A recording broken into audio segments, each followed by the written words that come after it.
Einstein said, insanity is trying the same thing and expecting a different result. So therefore, with what Penn State's doing is insanity. Each year they keep raising up prices. I'm a fifth-year senior, and I've seen the price increase. My sister went here, she graduated from here.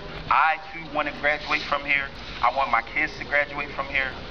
But they're making it increasingly harder to graduate each year. I have a best friend at home in Philly who left a branch campus. So it's not just a state college thing. It's not just a Penn State main thing.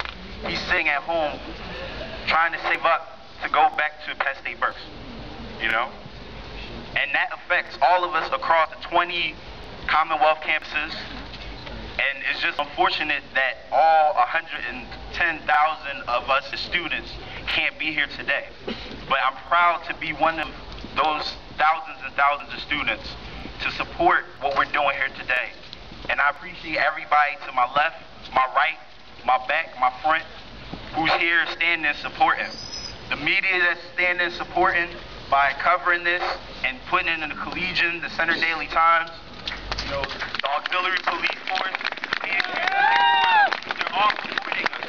Even though they're not standing and shouting and marching, but that's support in itself. And we need to appreciate that. And I just find it baffling that we can have a professor up here speaking on our behalf, but we can't even have the common courtesy of having our university president here to at least address us, to look us in the face and at least try to work with us. I find that baffling. I really do. But that further lets me know, and it should let all of you know, that this isn't over. The struggle continues. And we'll keep marching, like they say, each week.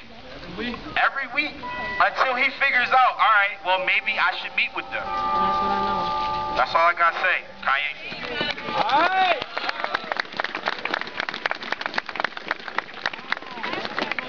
We also want administration to know that we are on the same page. This isn't our only fight. We're taking it to Harrisburg, too. Let's go. We understand the system. We know how it works. We receive state appropriations. So if the Harrisburg is watching, if they're listening, we need money, too. It is not one-sided. NDC. Let's go. Stop. And our alumni. This is a commodity.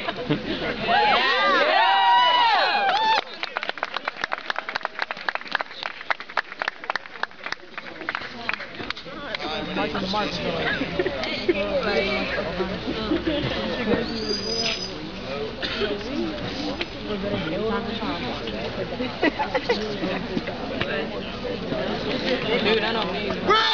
Penn State! Penn State! Penn State! You are! What do we want? Now! What do we want? Lower tuition! Now! What do we want? Lower tuition! What do we want? Now! You hear me now? No! I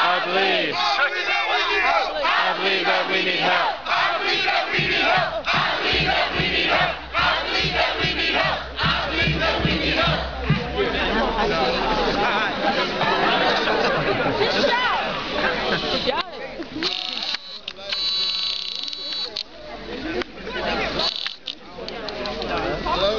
Hello? Down now! Y'all hear me? Yeah! Alright, thanks for indulging. My name's Jason Bundy. I'm a junior. I'm 24 years old. I just got married. I love being here, but it's killing my young family.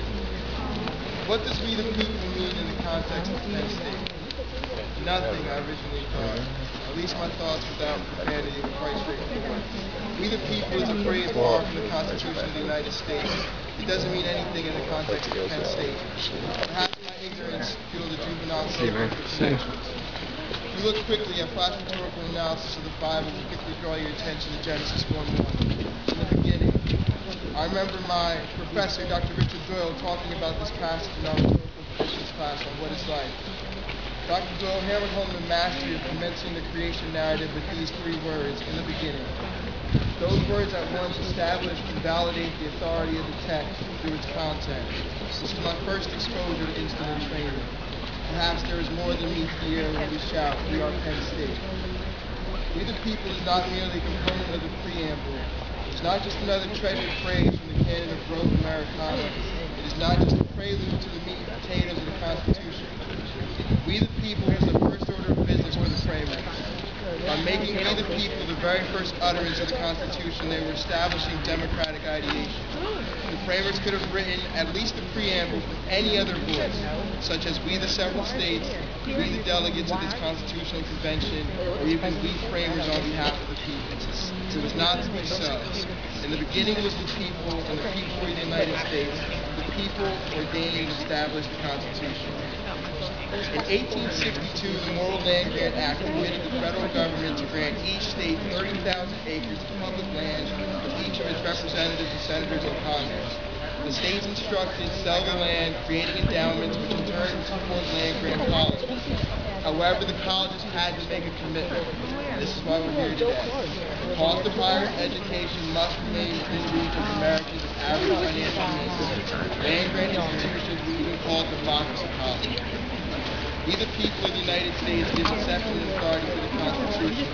It's from this Constitution that authority in our country arises. Under this authority, we the United States have established land-grant universities. This is the etiology of the origin of our agency. It's undeniable. Anyone else tired of ignoring the elephant in the room? Penn State is Pennsylvania's only land-grant institution. It was often this land-grant commitment that is cited and calls for reform to the cost of the Penn State education, which we can clearly see as serious public consequences. Faculty, staff, alumni, family, friends, and benefactors all embody this university, with no one more so than students. You and I, in commune with the framers of the Constitution, give life to and accordingly ordain the purpose of the Pennsylvania State University. We the people are Penn State's way of being. It is by our collective consciousness that this university attains its vital principle, becomes aware, and fulfills its purpose. It's for this reason that we're here with President Christian Ragland and the UPUA who organized this walk for today. And I could not bear the thought of not doing something to encourage other students to participate. To the extent that we all represent Penn State, our lack of participation in the recent rally in Harrisburg has been fairly criticized. I didn't participate myself. That was probably a mistake. Still, I've chosen to take an optimistic view of the situation. We were underrepresented at the rally every time we have a tremendous opportunity today to do something about it. Doris Haddock, who walked across America in her 90th year to protest the campaign finance reform, once said, "Money equals speech, and those who have more money have more speech." I am walking today to affirm my belief that access to opportunities for everyone is just as important at this university as it is in the heart of this country. Yeah!